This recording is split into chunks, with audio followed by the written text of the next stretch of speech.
তিনজন ব্যক্তি পারে একটি দেশ বা জাতিকে বদলাতে, তারা হলেন বাবা, মা এবং শিক্ষক।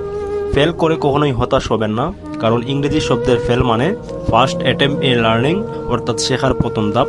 বিফলতাই তোমাকে সফল হবার রাস্তা দেখিয়ে দেবে। সমাপ্তি মানেই শেষ নয়। এন্ড শব্দের মানে হচ্ছে এফোর্ট নেভার ডাইজ, অর্থাৎ প্রচেষ্টার মূল নেই। একজন খারাপ ছাত্র একজন দক্ষ শিক্ষকের কাছ থেকে যা শিখতে পারে, তার চেয়ে একজন ভালো ছাত্র একজন খারাপ শিক্ষকের কাছ থেকে অনেক বেশি শিখতে পারে। কোনো একটা প্রশ্নের উত্তর খুঁজে পাচ্ছ না, চিন্তিত করো না। নো শব্দের মানে হচ্ছে নেক্সট অপরচুনিটি, অর্থাৎ পরবর্তী সুযোগ। স্বপ্ন স্বপ্ন স্বপ্ন, বেশি বেশি স্বপ্ন দেখতে হবে। স্বপ্ন না দেখলে কাজ করা যায় না। প্রতিদিন সকালবেলা এই 5টি কথা নিজেকে বলবে: আমি সেরা, আমি নিশ্চয়ই পারবো, সৃষ্টিকর্তা সর্বদা আমার সঙ্গে আছেন, আমি জয়ী, আজকের এই দিনটা শুধু আমার। আশা করি অবশ্যই বুঝতে পেরেছেন।